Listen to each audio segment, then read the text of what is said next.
Hello, and welcome to another edition of the Book Review Blog.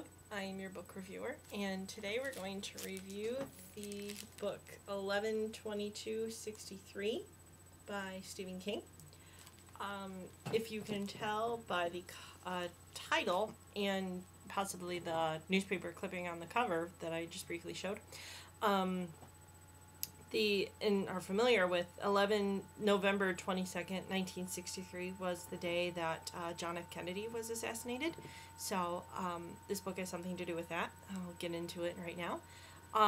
Right now, what it is a book that the main character is a teacher named Jake Epping. He lives in Lisbon Falls, Maine in present day, which was 2011 when the book was written. So he along with being in high school English teacher, he teaches a kind of a second course of a GED or high school GED class for adults, basically adults wanting to receive their GEDs, and he assigned them a paragraph or a paper that was called something like the most memorable day of my life or something like that, and he was struck by what one of his students wrote, and it was one of those that said, actually it wasn't the most memorable day of my life, it was the most memorable night of my life, and it was the night that my father killed my mother and my siblings, and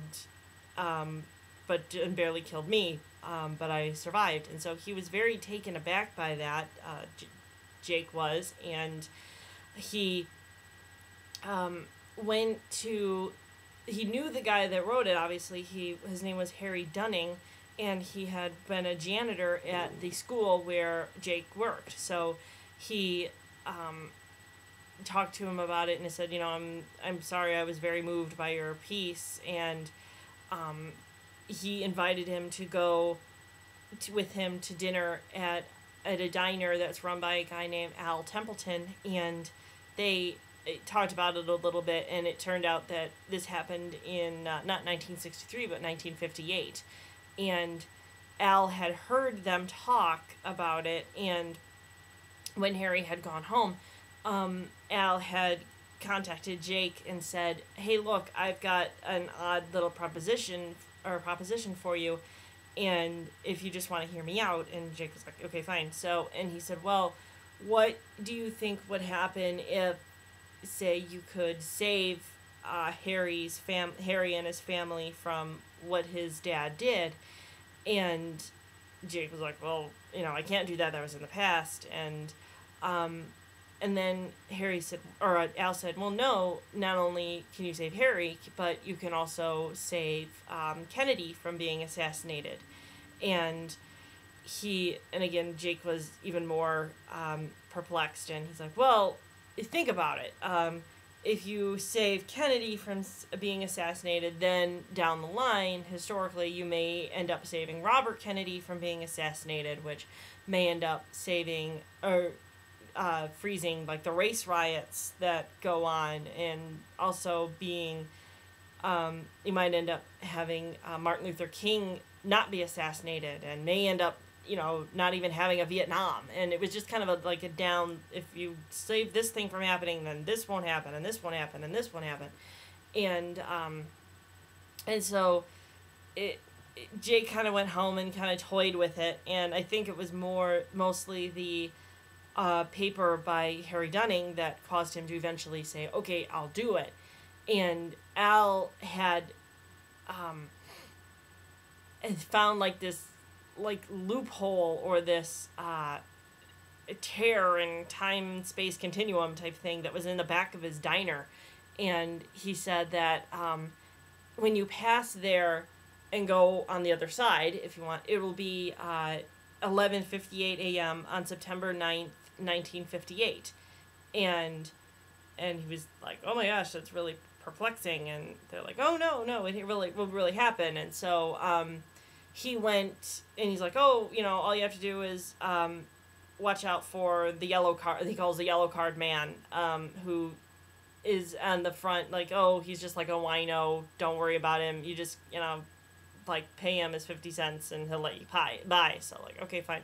So he goes on, and there is the yellow card man, which basically is a man with a fedora. He's wearing a fedora, and there's just a yellow card attached to him. And he pays him his 50 cents, and he goes on, and he spends a little bit of time in the place, maybe about 40 minutes or about 50 minutes in 1958, and then he decides, oh, okay, I'll go back, and so he goes back to present day 2011, and it only, according to the 2011 time, it only shows that he was gone for 2 minutes, even though really he was gone for 40 minutes. And I was like, yep, that's just kind of how it happens. You go back, and if you go back the same, it'll still be September 9th, 1958, and at 11:58 a.m. And if you come back, it'll seem like you're only gone for 2 minutes according to our time. So he did that, and he decides, all right, I'll actually do it. And so he goes, and one of the things that he finds different right away is that the man that he sees going into 1958 is not the yellow card man, he's the orange card man. So he's like, oh, well, that's kind of different, it changed. And he thought nothing of it at the time, and so he kind of went along his day, or at the time, the same thing that he did. I think he went to another diner type thing, and he ordered a Coke or a root beer and had conversations. And to me, it was kind of like Back to the Future. When, like, Marty goes to 1955 and he ends up sitting in, like, the diner, and actually he runs into his parents, but Jake doesn't do that. But he goes along, and he ends up in Lisbon Falls in 1958, but he drives to Derry, Maine, which, if you understand what Stephen King, it's a fictional town, but a lot of his books are based there. And that's where Harry Dunning was from. And so he goes there, and actually it was kind of funny for me because he runs in, it's September 1958. And if you are familiar with the book what's also happened, it takes place in Derry, and half of the book takes place in spring and summer of 1958. So I'm like, oh, I wonder if they're gonna run into characters or something like that. And actually they do. He keeps hearing about this grave thing that happened in that town. That children were killed, and which goes back to what it was about. And he goes and sees these two kids, Richie Tozier and Beverly Marsh, who are two of the kids who stopped it in that book. So it was very kind of cool that those two books kind of melded together, which happens in Stephen King books, if you've read enough of them. So he goes to Derry and does that. And he waits until October, or because Halloween is when Harry Dunning's family was killed. So he waits till October, and it doesn't happen the way that he wants it to happen.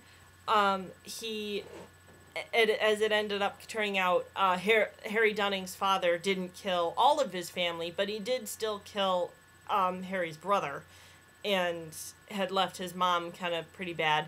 But so he goes back to 2011 and to try and do it again. So, and then he does go back, and this time the orange card man is the black card man, and he has actually slashed his own throat with a wine bottle. And so he's like, okay, that's kind of bad still. That's a little worse. And so he goes back and does the whole thing, but this time ends up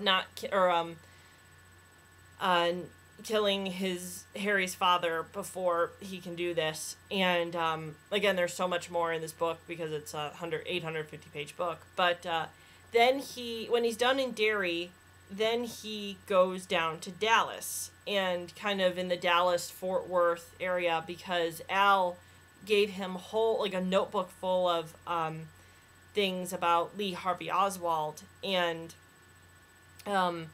he's like, okay, here's where he was at this point of time, and here's what his timeline is going to be like before November of 1963. So he sets it up where he kind of follows him and knows every road. And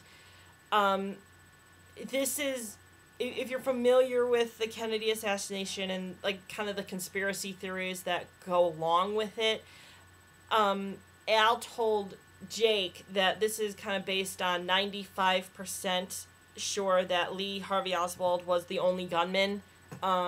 You may be familiar with a second gunman on the grassy knoll. He thinks, well, if there is a second gunman, it's this guy, and you should figure that out too. But and Jake kind of does that, but then he goes still with the conspiracy that, or the thought that Lee Harvey Oswald was the only gunman.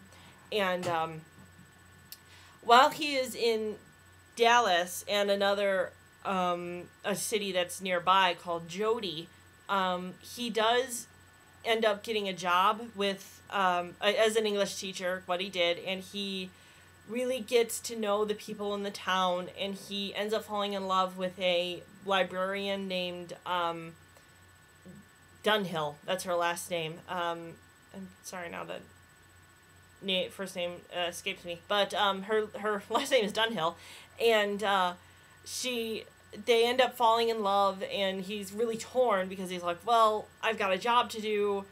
I'm not from this world, but I really like this world, this, 1958, really like kind of homey kind of time that's so different than our 2011 time, but I've got a job to do, but I still like her, and vice versa.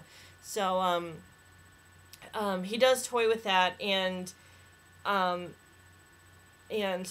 but he does stay on his track of making sure that he is in Dallas on November 22nd, 1963, and this is in first person, so you do kind of know that he does survive. I'm not, you kind of figure out what happens, but I did want to tell you something that this is, Al also talks about a thing called the butterfly effect, which I've heard of, and if you're not familiar with it, it's, I think, basically like, this is a lot with time travel, like if you go back in time, or if you do something and you kill somebody, or you like step on a log, or you step on a and kill like a bug or something, this is gonna change things later on in life. Like, for example,